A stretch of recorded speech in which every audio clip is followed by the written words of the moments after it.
Hello friends, welcome to my channel. आज हम पढ़ेंगे गैस रेफ्रिजरेशन सिस्टम।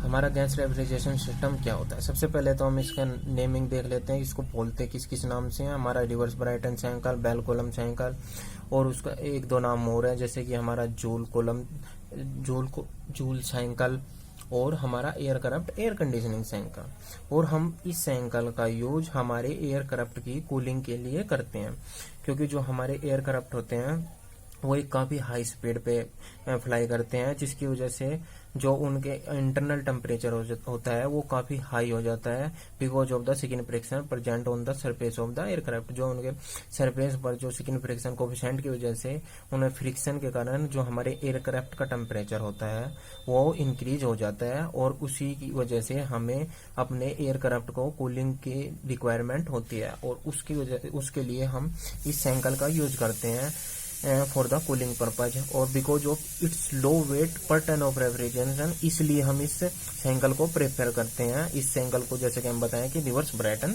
साइकिल बोलते हैं। हम देख लेते हैं कि हमारा जो ये साइकिल होता है इसमें के क्या क्या पार्ट होते हैं और ये किस तरह काम करता है। तो फ्रेंड्स, एक पॉइंट और नोट करने वाला बात है कि जो हमारा इस साइकिल की जो सीओपी होती है वो हमारे वीसीआरएस सिस्टम के रिस्पेक्ट में कम होती है, क्योंकि जो हमारा वीसीआरएस सिस्टम होता है वो हमारा लेटेंट हीट कन्वर्जन रीजन में काम करता है, कि लिक्विड से वेपर में कन्वर्ट होते हैं। उसमें हमारा जो रेफ्रिजरेंट होता है और गैस से वेपर से हमारा लिक्विड में कन्वर्ट होता है, उस सिस्टम में वीसीआरएस सिस्टम में। इसलिए जो उसकी सीओपी होती है वो काफ़ी हाई होती है हमारे इस सिस्टम के रिस्पेक्ट में, क्योंकि जो हमारा ये सिस्टम होता है ये हमारा सेंसिबल रीजन में काम करता है, कि इसमें हमारी जो होती है एक गैस ही, जो हमारा रेफ्रिजरेंट होता है वो केवल गैस फॉर्म में ही सर्कुलेट होता है हमारे इन सिस्टम के इक्विपमेंट में। तो फ्रेंड्स, अब हम देख लेते हैं कि इसके क्या क्या पार्ट होते हैं और हमारे ये पार्ट किस तरह हमारे इस साइकिल में वर्क करते हैं। तो हम सबसे पहले देख लेते हैं कि ये हमारा एसी स्पेस है। यहाँ पर जहाँ पर हमें कूलिंग रिक्वायर्ड होती है, हमारे एयरक्राफ्ट का इंटरनल पार्ट बोले तो वहाँ पे हमारा ये स्पेस होता है। इस पार्ट में हमारी जो हीट एब्जॉर्बेंट का काम होता है कि हमारे उस स्पेस से, जिस स्पेस से हमें हीट रिक्वायरमेंट होती है वहां से ये हीट एब्जॉर्ब करता है। और ये जो हमारा ये कंप्रेसर होता है, कंप्रेसर का क्या काम होता है कि जो हमारी जो गैस होती है उसको कंप्रेस करता है from lower temperature to a higher temperature. उसके बाद हमारा जो एक कूलर होता है, कूलर का क्या काम होता है कि जो हमारी जो हीट होती है एक हाई प्रेशर कंप्रेस गैस से जो हमारी हीट होती है उसके रिजेक्ट करने का काम करता है ये टू द सराउंडिंग। ये काम हमारे कूलर का होता है। उसके बाद फ्रेंड्स, हम ये देख पा रहे हैं कि होता है आइसेंट्रोपिक एक्सपेंडर। फ्रेंड्स, जो हमारा वीसीआरएस सिस्टम होता है उसमें हम एक्सपेंशन वेल्व का यूज करते हैं, लेकिन हमारा जो यहाँ पर हम यूज करते हैं आइसेंट्रोपिक एक्सपेंडर, क्योंकि हमारे यहाँ पर लिक्विड रेफ्रिजरेंट ना होके यहाँ पर हमारा जो वर्किंग सब्सटेंस होता है वो हमारा गैस होता है, एयर होती है, जिससे कि हमें कुछ वर्क मिल जाता है और हमारा लो टेम्परेचर भी डिक्रीज हो जाता है। क्योंकि अगर हम यहाँ एक्सपेंशन वेल लगाएं तो हमारा टेम्परेचर डिक्रीज नहीं होगा, क्योंकि ये हमारी सिर्फ एयर होती है, यहाँ पे कोई लिक्विड नहीं होता और गैस ही होती है, गैस फॉर्म में होता है ये सिर्फ। तो इसलिए हम यहाँ पे यूज करते हैं आइसेंट्रोपिक एक्सपेंडर का, जिससे कि हमारा जो कुछ वर्क भी मिल जाता है हमें, और हमारा जो हमारे गैस का होता है, गैस का जो टेम्परेचर होता है वो भी डिक्रीज हो जाता है और प्रेशर भी डिक्रीज हो जाता है।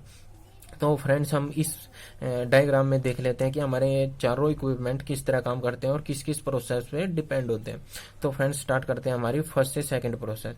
ये हमारी फर्स्ट प्रोसेस यानी कि फर्स्ट से सेकंड प्रोसेस का क्या काम है कि हमारा जो कंप्रेसर से होते हुए हमारी फर्स्ट प्रोसेस कंप्लीट होती है, जिसे हम बोलते हैं आइसेंट्रोपिक कंप्रेशन। तो आइसेंट्रोपिक कंप्रेशन यानी कि जो हमारा कंप्रेसर होता है वो आइसेंट्रोपिकली रिवर्सिबली एडियाबैटिक हमारी जो एयर होती है, हमारी गैस होती है रेफ्रिजरेंट, उसको कंप्रेस करता है, क्योंकि जो हमारी गैस होती है वो गैसियस फॉर्म में होती है, उसको कंप्रेस करता है रिवर्सिबल एडियाबैटिक कंप्रेशन, जिसे हम बोलते हैं आइसेंट्रोपिक कंप्रेशन।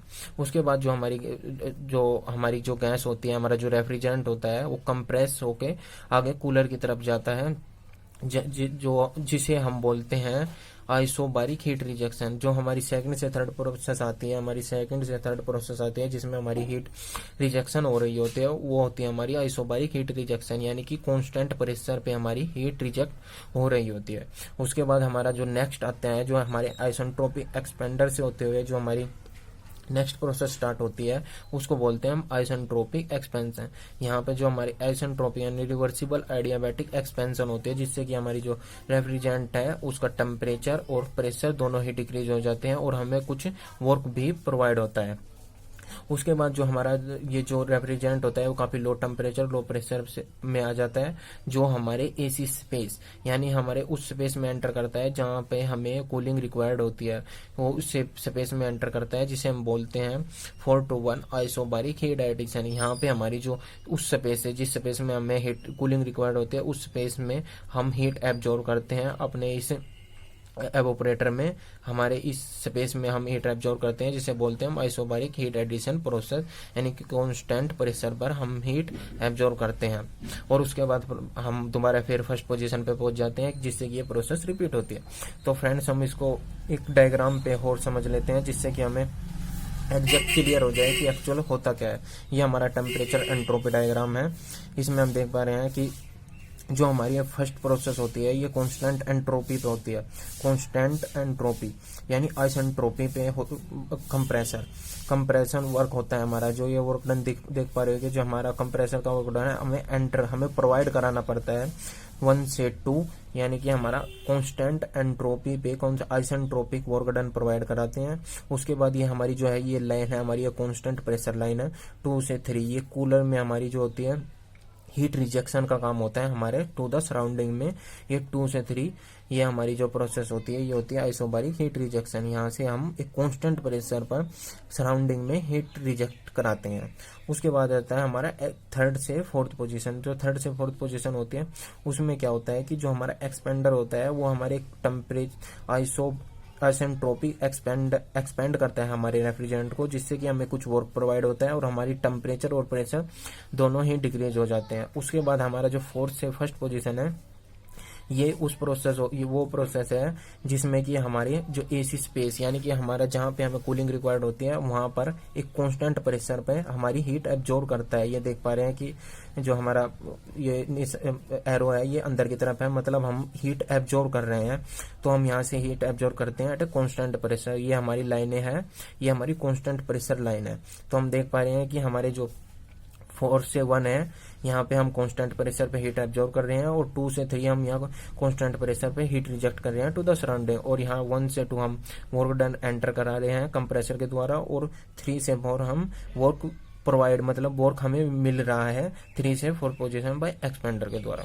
तो फ्रेंड्स, अगर हम हम इसकी सीओपी के बारे में डिस्कस करें तो इसकी सीओपी होती है 1/T2/T1 माइनस T1, यानी कि टेम्परेचर एट द ये हमारी जो इस पोजीशन पे और टेम्परेचर एट दिस पोजीशन। और फ्रेंड्स, जो ये सीओपी होती है ये हमारी रिवर्सिबल रेफ्रिजरेशन सिस्टम पे काम करती है। मतलब ये जैसे कि हमारा कार्नोट इंजन होता है उसकी जो एफिशिएंसी होती है वो मैक्सिमम कार्नोट की होती है, उसी तरह जो हमारी ये एफिशिएंसी होती है ये एक रिवर्सिबल गैस रेफ्रिजरेशन सिस्टम की होती है।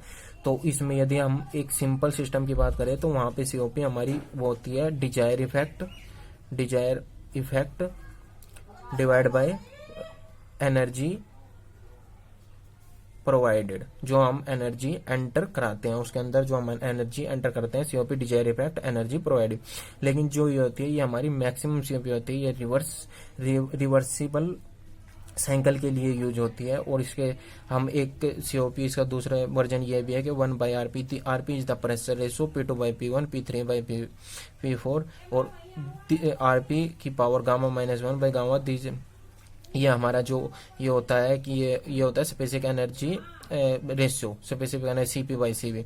तो आरपी, तो यहाँ से फार्मूला बनता है 1/RP की पावर Γ-1/Γ-1। तो हमारी ये सीओपी होती है, ये होती है हमारी, ये ध्यान रहे कि ये सीओपी होती है हमारी रिवर्सिबल साइकिल के लिए होती है, वरना सिंपली अदरवाइज जो हमारी सीओपी होती है वो होती है desire effect by energy provided.